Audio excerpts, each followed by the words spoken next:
Okay, we are on the book The Wounds of God, and we are on chapter 2, which called Who's the Fool Now? Stories and songs are for wet days and evenings, and for camping. You could offer me a mansion with central heating and every luxury, top quality stereo systems, color television, and ensuite bathrooms. That's like a bathroom attached to the room. And I would not exchange it for my memories of campfires under the stars. I remember my little sisters, Mary and Beth and Cecily, dancing to the music of Irish jigs piped on a recorder, their silhouetted shapes leaping and turning in the firelight. I remember Mary's eager smile as she stretched up towards the flying sparks that floated high in the smoke. Fire fairies, she said they were. I remember their breathless voices as they sang, Father Abraham had many sons, hopping and jumping the actions to the song.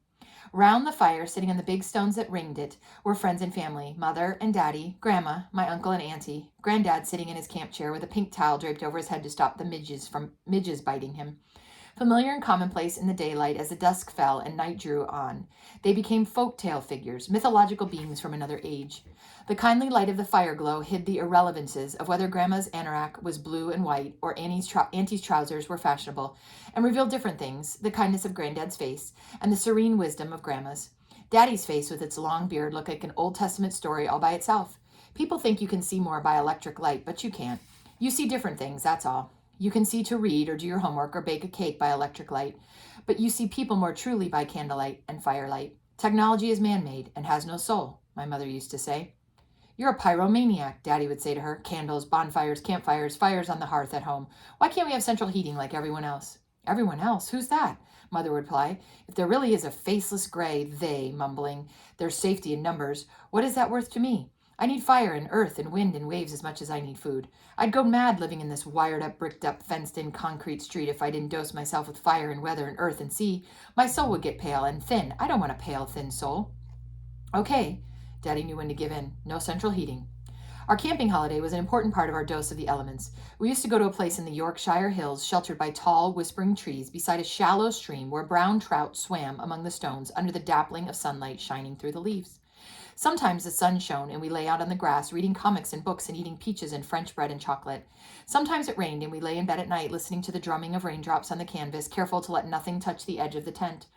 On rainy days, we warmed ourselves up with mugs of tea and chips from the chip shop and watched as the clouds cleared, the beauty of the wet hills holding the transparent, washed loveliness of the night like cupped hands holding the Eucharist. You don't see rainfall in a town. Oh, you can see that it's raining and you can get wet all right, but there's not the space to see the mist of rain blowing, the approach of rainfall across a valley, the majestic breath of the sky with its gathering fleet of clouds. In the town, it is sunny or it is not. It is cold or it is warm. The gold of autumn and the silver of the rain have no meaning. Where I live now, I have a view from the front of my house of a large rendered wall painted gray, its flat surface relieved by an extractor fan, a flat blue door, and a small window. From the back, I can see a clutter of washing lines, sheds, and greenhouses. But I remember the holidays of my girlhood by the stream and under the stars, and I still do as Mother did and take regular doses of fire and water, earth and air to stop my soul getting pale and thin. Daddy always said there was not much difference between camping and staying at home for us, because we girls slept on mattresses on the floor at home too. 5 of us children in a 2-bedroom house made mattresses a practical option. On winter nights, we pushed them close together and kept each other warm. So camping had no sense of hardship or roughing it for us. Granddad brought the Tilly lamp and his Calor gas camping stove, and Mother had her campfire in the evening. We sat beside the fire one evening at camp, Mother and I. Daddy was putting the 3 little ones to bed, telling them the story of how the sky fell on Chicken Little. And Therese had gone with Grandma and Granddad to buy some milk. It must have been early on in the week because I don't think Uncle and Auntie were there that night. You haven't told me a story about Father Peregrine and the monks for ages, I said. It was a clear, warm night, and we had spent the early part of the evening gathering brushwood and fallen branches from among the trees for the fire, which was going beautifully now. I haven't, have I? All right, then. Let me think for a moment. You remember Brother Thomas, my mother said. Remember how, when Father Peregrine had been beaten and crippled, his hands maimed and broken, he struggled so hard to keep his fear and horror and grief hidden inside, and almost did. But it was Brother Thomas who plucked up the courage to put his arms around him and gave him the jog he needed to spill his grief, his misery, and despair. Brother Thomas never forgot it either. He kept the memory in the tender, mysterious place at the very center of his soul, and he never spoke about it because none of us can speak easily about the things that lodge in the very heart of us like that. He admired and respected his abbot for his justice and his natural authority, and he loved him for the gentleness and mercy that was in him too. But at the very core of his love was the memory of Father Peregrine sobbing out his despair. Oh God, how shall I bear the loss of my hands? As Brother Thomas held him in his arms. Well, this story concerns Brother Thomas, although most people called him Tom. Even Father Peregrine did in the occasional unguarded moment. Brother Tom was, as you remember, a vital and hearty young man who hugged life in a mighty embrace and was given more to laughter than to tears. He had a deep appreciation of wine, women, song, and good food, and he found the life of a monk very, very hard, at times intolerably hard. Nonetheless, he loved the Lord Jesus to the bottom of his soul and was determined enough to follow his calling.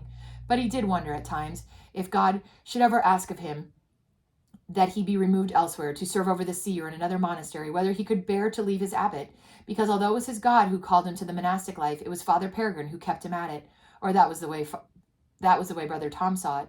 Then again, as he told himself, God's will was for him to serve in this monastery here, so maybe loving his superior was part of loving God. But here Brother Tom's brain wearied of the complications of the issue. He loved his abbot, and he understood his vulnerability as well as his strength. Truly, the two of them had been through some harrowing times together. In the course of Brother Tom's novitiate, there had been an unfortunate incident with a young lady, which is a story all of its own, and had it not been for the way Father Peregrine dealt with Brother Tom and pleaded for him with the ancients of the community, Tom would have been turned out for good. Indeed, love his abbot though he might, Brother Tom caused him more trouble than all the others put together. He was on more than one occasion in disgrace for raiding the larger under cover of night, with his irrepressible streak of mischief combined with Brother Francis's inventive sense of humor to cause chaos and disapproval again and again.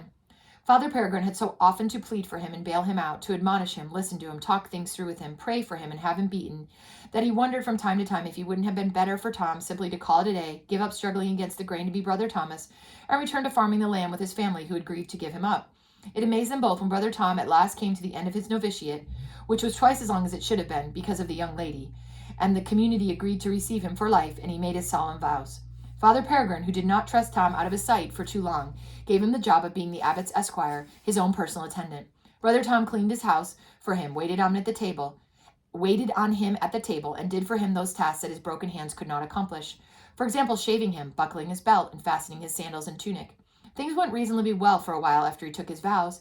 The consideration that he was now a fully professed Benedictine monk had a sobering effect on Brother Tom, and he spent nearly 6 weeks after his solemn profession affecting an unnatural dignity that made Father Peregrine smile and drew derision from Brother Francis, who had made his own life vows 3 months previously and was now recovered from the awe and apprehension that went with it. It didn't last. As inevitably as the flowering of bluebells in the spring came the temptations of the flesh that regularly assailed Brother Thomas. After a week of fasting and praying and scourging himself mercilessly in the privacy of his cell, he stole the key to the cellar, sat down by the biggest cask of wine he could find, and got blind drunk. Brother Cormac discovered him there and attempted to remonstrate with him, unwisely as it turned out, for black gloom had descended on the miscreant by then, and Brother Cormac got nothing but a bloody nose for his pains. Brother Andrew, Cormac's superior in the kitchen, reported the matter to Father Peregrine in bristling indignation. And Father Peregrine, mortally weary of Tom's misdemeanors and exasperated beyond measure, had them souse him with a bucket of cold water and lock him up in the abbey prisons to sober him up overnight. Red-eyed, sneezing, and penitent, Brother Thomas was brought to stand before the community chapter meeting in the morning and receive his penance, which in these rare and unhappy circumstances was the standard one of a flogging. Father Peregrine hated to see a man flogged, and he was upset as well as angry with Brother Tom, so spoke with more heat than he might normally do as Brother Thomas knelt down before him. Brother Thomas, you are a fool. You have the goodwill of this community, and you spit on it. You have the trust of this community, and you throw it away. You're a fool, brother, because goodwill does not last forever. You betray our trust. You betray your vocation. You betray the good name of this house with your silly capers. You are a fool. He glared at Brother Tom, and Tom humbly bent his aching head before his abbot's wrath. Both of them felt sick at heart, because in each of them the love for the other hurt like a splinter, like a sharp thorn. Father Peregrine was angry with Tom because he loved him, because he wanted him to be true to his vocation, because he didn't want to give the word to have him flogged. And Tom was ashamed and miserable because he'd failed again, because his abbot had spent so much time and kindness on him, and he'd let him down once more. Brother Clement, chosen for the job because he worked in the scriptorium and library and therefore had little to do with Brother Tom, and was impartial toward him as impartial toward him as any of the brothers could be, stood with the scourge in his hand. Brother Tom unfastened the tunic and undershirt and bent low as he knelt before them, exposing his back to be beaten. Peregrine sat in his stall, his eyes downcast, the slight frown of distress that he could not help belying the sternness of his face. Father, Brother Clement hesitated. Brother Tom's back was already a mass of purple welts where he had used the scourge savagely on himself in his battle against temptation. Ah, no, said Peregrine, seeing it. Let that be finished with, brother. No, I've no stomach to lay wound upon wound. Let him be. Resume your place, Brother Thomas, for your penance. You may only eat dry bread and water these 3 days, and that you must take on your knees in the refectory set apart from the brethren. It was on the third of these 3 days that Brother Tom came into the abbot's lodging to sweep the floor and generally tidy up, and found Father Peregrine seated at his table, thoughtfully gnawing his lip as he frowned at a letter he was holding in his hand. He glanced up briefly at Brother Tom, gruntled a response to Tom's pleasant, God give you a good day, Father, and went back to the perusal of his letter. Brother Tom, as he swept the room, watched out of the corner of his eye as the abbot laid the letter down at last, and sat deep in thought for a while, then picked it up again and looked at it once more. It was written in an elegant hand on the finest vellum. "The cunning devil," Peregrine announced suddenly. "Here, read this, brother. 'Tis from Prior William of St. Dunstan's Priory. You know, the Augustinian house. He invites me, in terms of the most friendly courtesy, to take part in a conference, a debate, concerning the nature of God, whether his supreme manifestation be in justice or in mercy." "What's wrong with that?" asked Tom, reaching out his hand for the document. "Only that he hates me like poison, and that St. Dunstan's Priory is 3-day ride to the southwest, and his conference begins in 3 days' time. If Prior William bids us to conference, he's up to no good somewhere. It's not like him to waste the substance of his house on hospitality if he can help it, and he doesn't intend me to be there for sure. It means leaving on this instant and riding half the night to be there in time. Why this sudden interest in the mercy and justice of God in any case? It never troubled his mind before that I recall." "No, he's up to something, and he counts on my absence to work it. He's a manipulator of minds and a good politician, but he's no theologian. Whatever he's cooking up, he wants me out of it because he knows I'll have the better of him in a theological debate." He sat, frowning in thought a while longer as Tom scanned the letter, and then he exclaimed, "No, I don't trust him. We'll go. I want to know what he's hatching." Brother Tom looked up from the letter in surprise. "But, Father, how are you going to, can you sit on a horse without falling off?" "Yes. Well, we shall see, shan't we? Find Father Chad and Brother Ambrose. Have 3 horses saddled. Prepare for 10 days' absence. Make haste. Yes, you're coming with me. I don't trust you out of my sight, you drunken fool."